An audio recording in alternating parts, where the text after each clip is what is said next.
there's a big theme going around about relevance, and do the kids see the relevance, and what does it take for kids to feel that their work is relevant? And Lori was hypothesizing about the role of choice in that, and the role of like this idea of what's the hook.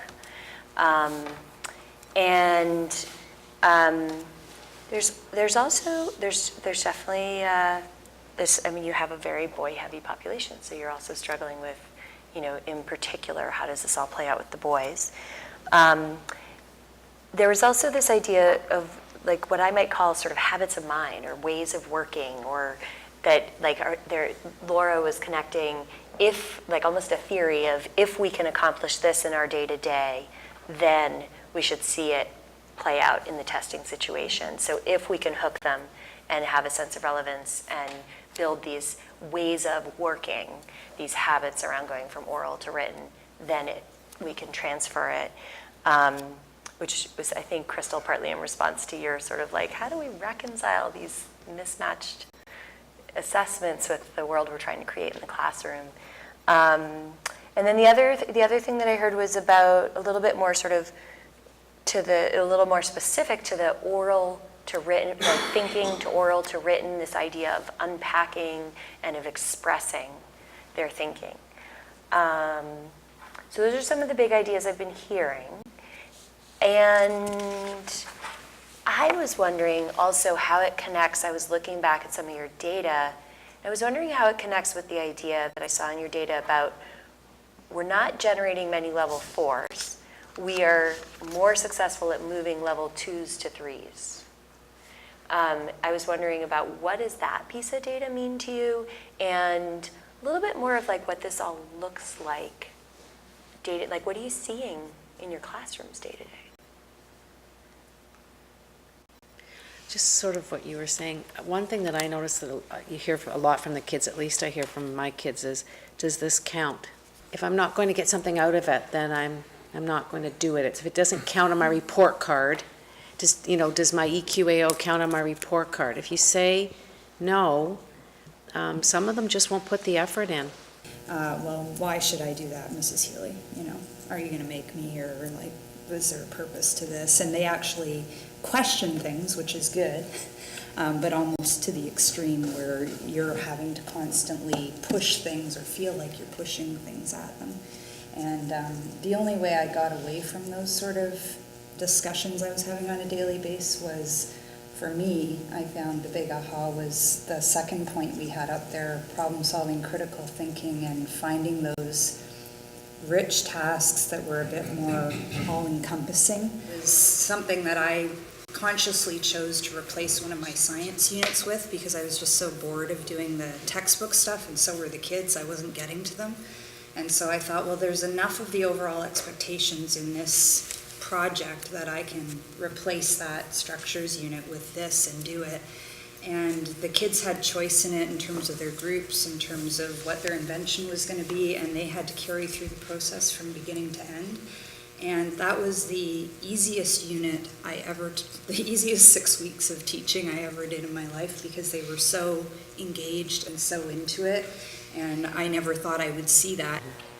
So I'm hearing like that there's this overall symptom that you're seeing with kids in the classroom and out of the classroom, it sounds like, around disconnection, lack of motivation. Like it's been described a few different ways: the do I have to, the does it count, the, I'm not going to come to school, I have a hockey tournament, or, I've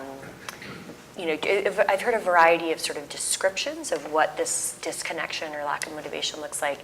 And now what I'm starting to hear is different hypotheses about why might kids be disconnected, or why might kids and parents believe that I can just do the worksheets and catch up on a missed day.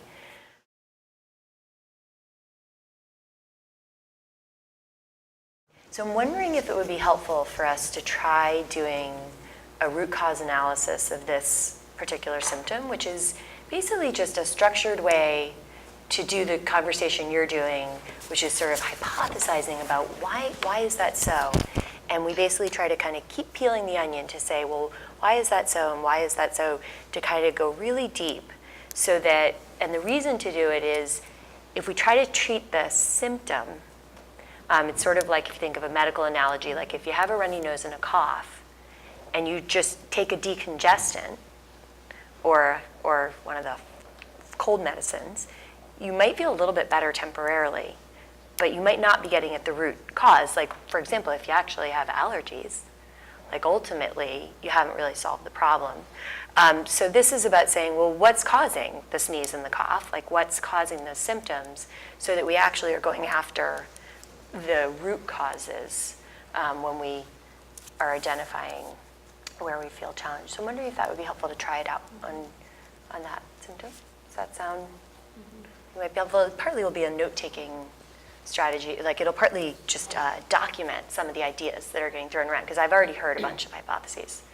And then we can also try it with a different symptom. Like if we want to go, I think some of the things that are coming up are going to come up in this umbrella, and then it'll help us sort of figure out which way to go.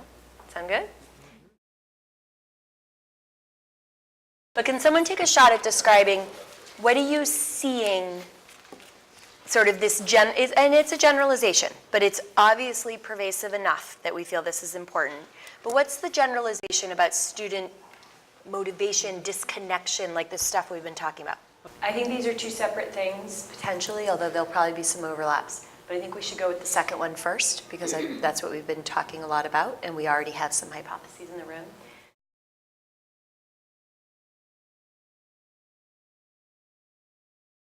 So the way this works is, first I'm going to just let us brainstorm what the big hypotheses are that take us in different directions.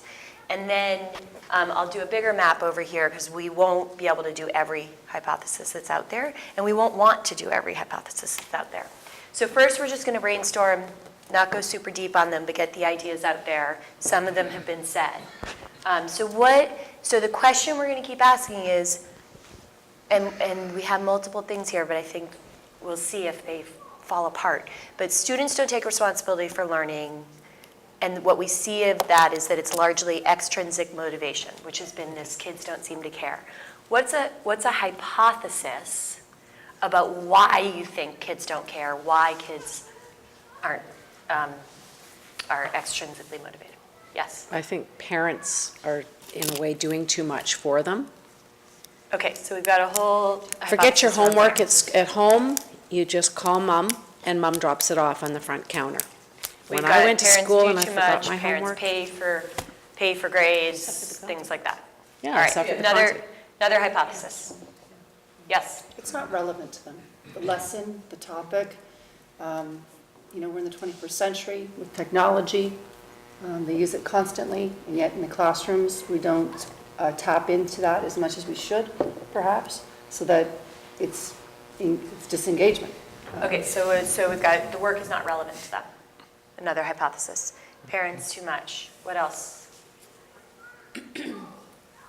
They are used to technology, little bits, exciting, seeing videos, all that kind of stuff. And so when we get up and just sort of, and I'm not saying that we can always make it exciting and thrilling, but they are used to that kind of, watch a cool TV show, watch a video, listen to music. Immediacy. And it's all little bits Short and very attention short-term, Yeah. short little bits. And doing they're it all co- at the same I mean, my time. daughter, I watch her and just, my boggles my mind. She's watching TV, she's texting a friend, she's, on the computer doing this. I'm going to put that down as the work is not stimulating to Not as them.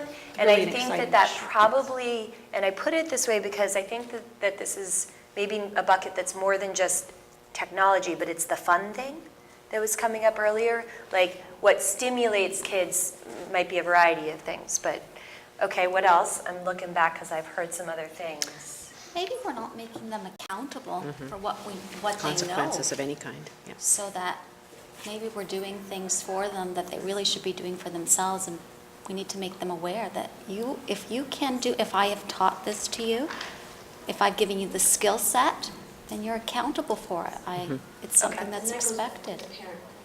Okay, so kids we're not holding them accountable for what they know. What else?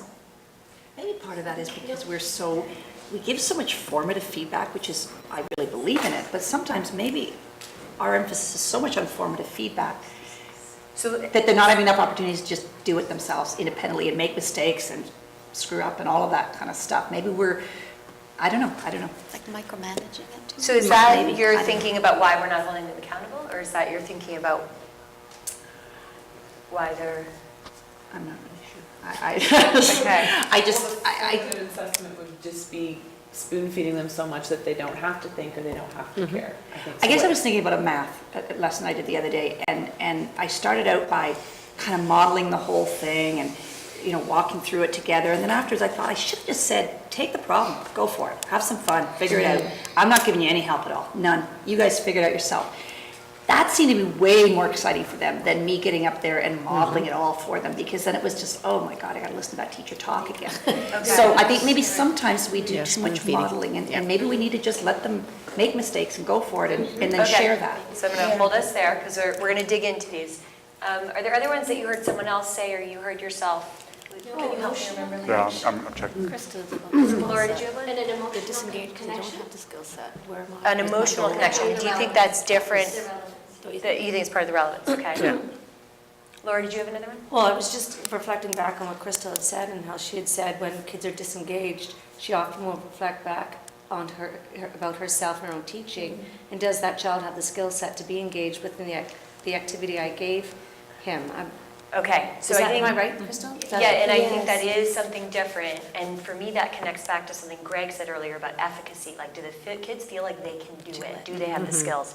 So that's another theory of the kids don't feel they have the skills or don't have the skills? Well, either. That could be both. they may not realize they have the skills, or they may not have the skills. Either way, it's, I guess, as the teachers, it's for us to, To tap into Find out. Okay. yeah. their strength. find Any out. other big ones, either Lee, that you remember hearing or that you guys heard that we don't have up here as sort of some of the paths we were taking from this? Yeah. My colleague and Jason's colleague, Mark, had just finished a science unit. And he came to me so frustrated because he's like, I tried to do this experiential lessons with them. I thought it was engaging. And at the end, he asked the kids for feedback. And, he was so disheartened because they're like, we just want the test. Just tell us what we're supposed to know so we can spit it back out. And that's grade, was it 7 or 8, Jay? And that was a very successful student that wrote Yeah, that. and my fear is the fact that we're producing kids, and I don't know where it starts or how to stop it, that it's just spit it out. Don't process it, don't really learn it. You come to school and what is learning? What is it? Is it to produce the EQAO test? Is it produce strong DRA scores? Is it to, spit out a test and get an A or a level 4? Or is it to, generally learn about you and what you're really strong at and what areas that you need to develop as a person and develop, I know this word keeps coming up with me a lot, develop passion for something that intrinsically will make you want to do something for the sake of doing it because it's good to do it. So is it okay? Yeah, so is it okay to put as a sort of, it's the kids It's see like the the grades goal, as it's the goals. final product that's Okay, so I'm gonna hold us there. So I think we've got enough here, and what I'd like us to do is, some of these will take us to the same place. If you think about it. What we're gonna do now is we're gonna decide on a couple of them to start, and we'll see what we have time for, to dig into. And when we're deciding which ones to dig into, the first question we have to ask ourselves is, what do we have control of? Because there's really no point in us digging into ones that we are not within our sphere of control. So, does that take any off the list? The first one? Okay, so we don't control this, No. so we're not going to explore this one right now. Now, I'm not saying that it's not something that you guys could at another time, but for a challenge practice, like you could, through your well-being and all of that kind of stuff, say, well, we want to think about whether there's a way to influence some of what's going on there, but for right now, this is not the right thing to do. So I'm going to give you a minute to look at these, and I'm going to ask you each to vote for 2 that you think are sort of high leverage. Like if we follow this trail, I think it's going to take us somewhere interesting, and then we'll just see if we gel around anything and figure out what to do. What two would you pick? So we'll just raise hands. So the work is not relevant to them. That's into it. I know what's important. The How work would is you not change that? stimulating. We need more time. The kids are not accountable for what they know. It's important.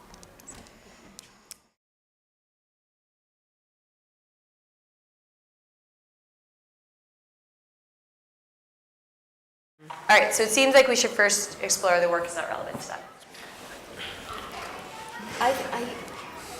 And I will periodically ask you, what's your evidence? Like, what do you see that makes you think that? So, yes. Well, I don't know if it's my answer to that, but I also, when I see not relevant to the kids, it's not relevant to them, and maybe this is the same meaning, I think they're not invested, they don't have a personal connection or investment in that experience.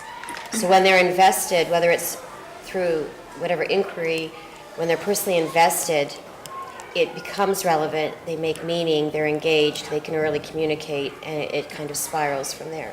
Okay, so they don't have a personal connection to the learning experience. I have to look at it and think, why am I teaching this? And so if I can't figure out why I want to teach it, then I can't make it relevant to them. Exactly. So part of it is looking at the curriculum and figuring out how I can, like what parts can I take to tell them that it's worth learning. Because a lot of our stuff, it's just all these curriculum bullets, and you're looking to, well, why would they ever have to know this? And you feel like you're tearing out your hair to teach them some little point because it's on the curriculum. You're like, why? Like, I don't get it. I don't care. Why should they care? Okay, so that you yourself are struggling to find your connections to the 'cause curriculum. if I don't care about it, how am I gonna? Other thoughts as starting points that are different than these? They have an attitude, a negative attitude about school? Yes. Okay, so that could be in an one indirect, like a layer of- byproduct, yeah, a layer of it, yeah. Thanks. I have a question. Does the word, would the word task be interchangeable with the word work? Where? At the top there, Oh, not personal connection to learning experience? that word right there, that just, Task is not relevant to kids. well, I'm asking the question because to me, it's a question of, are kids engaging in the tasks that we're asking them to do? Or by work, do we mean the critical thinking, the process of learning, rather than just completing products and tasks? Do you know what I'm? Yeah. Because part of this to me is when we're designing a task, are we designing the task to have the task completed so we have a product, and so we cover curriculum, or is the task meant to teach us something about how we learn, something about the learning process, and that we can transfer from one skill to another, or from one subject to another? Well, what I also hear in what you're saying is a hypothesis that you're making that they're not making personal connections to the learning experience because the way we design the task is focused on product, not on process, or is or something that you're. But I don't want to presume, and that's why You're I'm asking. taking it back to my teaching experience too, and it's, am I designing something that I always go back to math because it's a subject that I struggled with the most in teaching, and it's, am I teaching math to cover curriculum, or am I teaching math so that they understand math processes and math Right. formulas? And at a time, for me, when I was unclear, it was really about teaching curriculum, and I needed to cover the curriculum, and I needed to, so it really had an impact on my ability to deliver that in a meaningful way. So I think that this is that you're giving a why to this. I'm wondering if it joins with this, and it's also a why for this. But it sounds like you're saying that a why that teachers are not making connections is teachers design tasks with focus. Because we have the mark, that monkey on our back. Right, you are accountable. We need some Forget the way you Covering put it. curriculum. Covering curriculum, thank you. So I heard that kids might not know where, let's stick with the kids for a minute, because really you're then giving the next layer, which is teachers might not. So kids might not know what the end point is for their learning, and so they is that answering that's why they have a negative attitude, or that's why they're not personally connecting? I think it's both. The end goal for one is the grade, and the other one is the actual goal that we're heading. And the why is very important. Why are we getting there? And the kids, I think lately I've been using the why since you've been mentioning the why, and we always explain why we're getting there. Yes. As we're articulating why we're getting there, they're more aware of what we're doing. Okay, so what is your why for why kids are not clear on the goal and why we're learning it? What would be the explanation for why kids aren't clear on that? I didn't articulate it with them. And once I articulate it with them, then I'm more aware of where I'm going and why I'm going there. So are they. Yeah. And what scale are you thinking? Are you thinking about like in a day, in a lesson? Are you thinking about in a unit?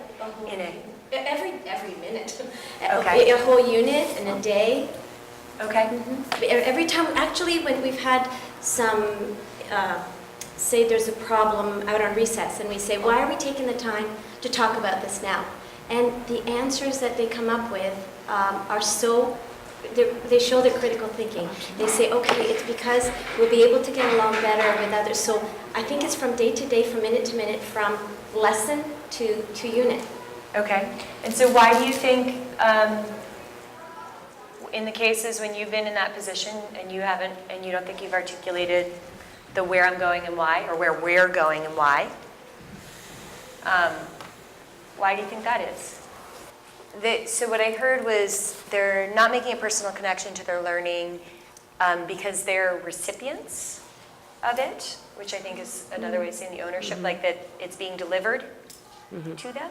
Instead of And facilitated. how it's being delivered, yes. Like, are you a spectator in this and a receiver of the knowledge? Or are you actually contributing to the pool of understanding? Like for a math lesson, for example, like math should be experiential. It should be talking. It shouldn't be the teacher saying, yes, no, that's the answer. It's them coming to the solution. That takes time. That takes a great deal of time, which is the bottom problem we've got, is the time.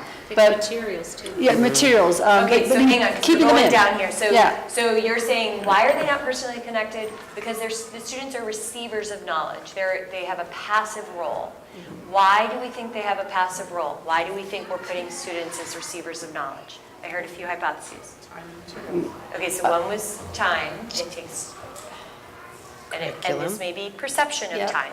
But I've heard this beyond math, right? So that may be that this is one factor. Well, But no, I'm actually- wondering, like, put yourselves in your teacher role of like, and imagine what you think other teachers would say, like, when I get in this mode, because I heard a bunch of you being reflective about, like, I look at myself and say, oh, well, of course they didn't care. I just was channeling them down this path.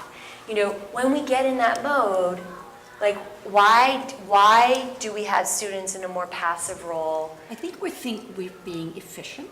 So one question I have is that I've heard some people talking about the times when I have felt productive and helped kids make a personal connection. Like whether it's been by giving choice, whether it's been by having a more of a unit where they knew where they were heading. So I'm wondering if there's a why on why do you think teachers struggle to both feel like they're covering curriculum and they can give students an active role? Why is that? Sometimes it's not having enough really Because let me tell you, relevant that is hard, materials. right? Like, we all know, we've been in the classroom, that is hard to do. We have to be accountable. What I'm asking, because you have all talked about little experiences when you feel like you've done it, what I'm asking is, what makes that hard to do every day? Like, what makes it hard to give kids the more active role? What feels like the struggle there for you? So what I'm hearing in that is that a struggle for teachers is how, so it's partly about having the opportunity to, but actually like embedded in that I hear, it's a struggle on how to cover the curriculum by planning tasks that give students more ownership of the, like that the actual planning of it, like the knowing how to design tasks that do that. Knowing how to, but also just even how to put it together, like having time with your colleagues. But what I hear in that also, though, that I'm wondering, is that there is not just a bank of tasks, but there is a bank of techniques and sort of pedagogy for putting students in a more active role. And I'm wondering if that is part of the struggle, which is why you yearn for this collaborative time together and this time to create together, is to build that bank of how do I make the kids more active drivers of the learning? So I think this is important, though, that we're naming that somewhere in here, and I don't know that it comes directly off of this, that there's a Y has to do with, does student choice mean, does increased student choice mean decreased teacher control? And that's likely a Y behind a lot of these things. So let's take a stab at naming what you see, having done all of this as students are struggling to, or students are struggling with, teachers are struggling with. Actually, let's just hear a bunch of them, and then we can see if we're gelling around Taking something. responsibility. I know And this is that's quick. great, right? Because that's, you know, I put students are struggling to be engaged in and take responsibility for their learning. Okay. Right, so I see some head nods, and other people have similar things. Students are struggling to, did you have both parts, to engage and to take responsibility for their learning? I wrote with participating accountably. Students are struggling to participate accountably. What does that mean for you? That means doing the job as expected, like whatever, whether it's exploring, whether it's gathering data, whether it's asking questions, there's showing accountable behavior or having accountable talk. Okay. I will always talk in my class of talking about your Pokemon cards during our work, whatever, Right. that's not accountable. So it's just doing whatever, and we deem what's accountable together. What would this Okay. look like and sound like before we go off to work? So Okay, so they're struggling to engage to the expectations accountable. accountably, okay. And I wrote for teachers, and I don't. I'm going to hang sorry. for 1 second with students, no, and then I'll come Okay. back to you. Any other different ones for students? That they don't believe or in themselves or in their skills. What's your evidence of that? I think once you let them know that they can do it and you support them and you put everything in place for them to succeed, then they will. Okay, so does that resonate for folks, that students lack confidence in their ability?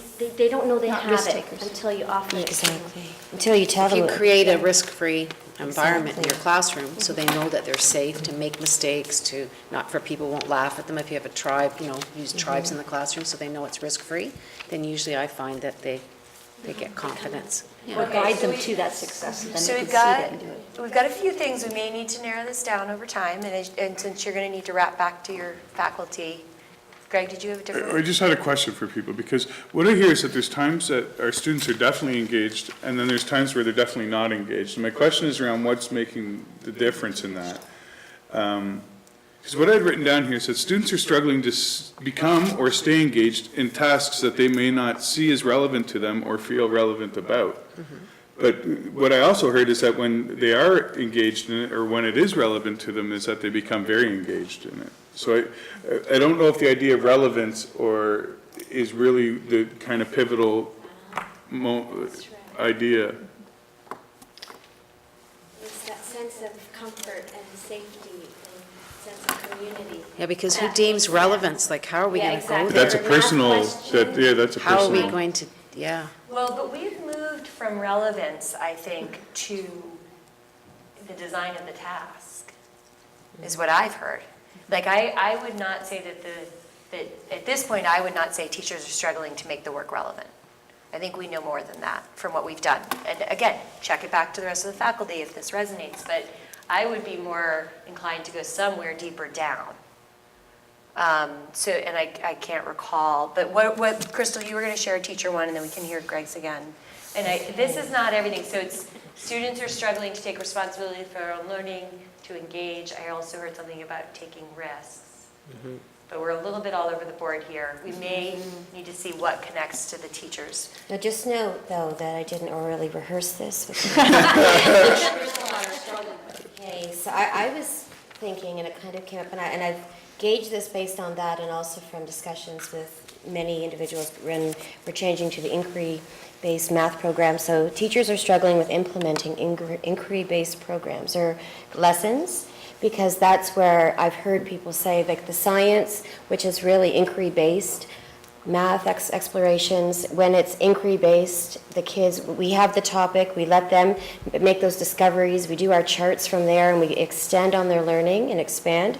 That's where I've heard we've seen the most engagement. So I said that we are struggling with implementing inquiry-based lessons. And so would inquiry-based be terminology that matches the way we were talking up here, which is students as active They are active drivers? leaders, we are facilitators, and we are guiding them. However, at the same time, we need to have a really strong handle on the curriculum so we know where to guide them and how to probe them effectively to get them there and to solidify their learning.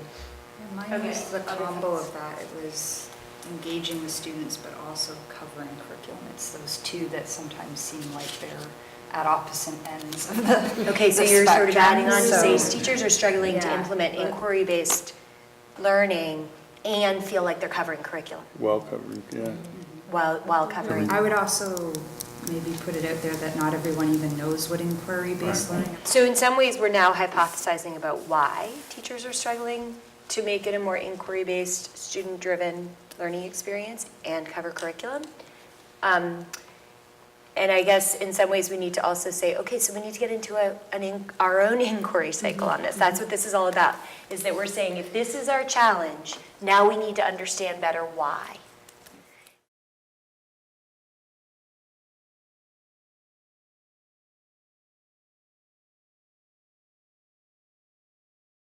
So here's what we have as, I am not worried at all about wordsmithing or any of that kind of stuff, but to just capture ideas.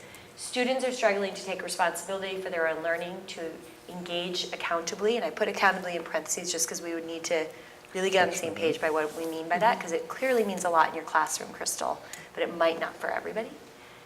So students are struggling to take responsibility for their own learning, to engage accountably, to take risks. Feels like that might be a little bit of a different thing, but, and teachers are struggling to implement inquiry-based learning, students as active drivers, and cover curriculum. So I would put the same bracketing or parentheses that you put for the accountable, I'd want to put for the inquiry. Yeah. Because that's a term that just got introduced So- like a couple of minutes ago, and not everybody knows what it is. So maybe the bracket should be this way, to implement And all teachers may not want inquiry-based to. learning. So teachers are struggling to Can't talk about implement stuff. Having the students as active drivers of the learning, I think is Yeah. more the language that Yes. we've been using Yes, for the I last, agree. for the last Yeah. half hour. And I I think the agree. word that maybe is missing on the end is simultaneously. Because that's what it is about, is kind of having the students as the active drivers while you're still covering curriculum, right? I think it's an either or option. It's how do we accomplish both these at the Cross-curricular. same so time? while covering Right. curriculum. I think the inquiry-based learning might be a way to get to Yeah. that. Yeah. It's Okay. not Doesn't have to be the only way. But when I think about bringing this back to colleagues, if it's a piece of jargon that even not everybody in the room knows that much about, it's not going to be that helpful. It'd be And better to. you know what, the jargon is the part that we all get frustrated with, like, show me what that looks like in a real classroom. Right. That's what we need to be doing, and going out and visiting and seeing it in action, and that, I think, would be hugely helpful. Yeah, and one of the things we've really tried to do is, I mean, you notice when we were in this part, we kept away from the jargon pretty well. It helped us to keep getting down to, so what does it look like? Why do we think it's happening? And when we got back to this, we started to add back in the jargon, but then we're trying to kind of say, what does that mean? What does that look like? What do we have evidence of? But with a challenge of practice, the least jargon possible is the most helpful because it makes it the most understandable to everybody, and it checks us on, do we all mean the same thing when we say? And I would argue that we need to do some checking on that, Yeah, because right? students Like, as active drivers students is as still. active drivers I don't know what is that a means. different kind of jargon, right? So we would need to do some real digging on that, is like, do we all mean the same thing when we say that? What does that look like? And it's like when we name a challenge of practice, and then we'll kind of wrap up here, when we name a challenge of practice, it's part of this whole learning process that's our best guesses at where we're struggling. It's, as I said, we're getting into our own inquiry process and our own sort of research process. So it's our best guess, and now we're gonna work on it and investigate it and gather data and understand it better and understand what we mean by these things. I mean, the process of us sitting around and talking about why we think things are the way they are has probably led all of us to think a little more deeply about, so what does active drivers look like in my classroom? What does passive recipients look like in my classroom? what is my concerns about covering curriculum? You know, what are my concerns about covering curriculum? And so the learning's already kind of, the wheels are spinning for you guys. But it's not about getting the challenge of practice perfectly right. It's about getting close to our reality and trying to name our current conditions and to name a place that we think if we now focus on it and marshal the resources to work on it, we could make a difference for kids' learning. And we probably could have gone down some different paths. If we had done the lack independence, we might have ended up in a little bit different place. We might have ended up back at the same place. In this case, I think actually independence might have ended up at the same place. But there's more than one entry point that a school could take, so there's more than one challenge of practice that exists. We always face multiple challenges, but we pick one because we will make more progress and feel more efficacy as educators if we make progress on one thing, and then we can take on the others.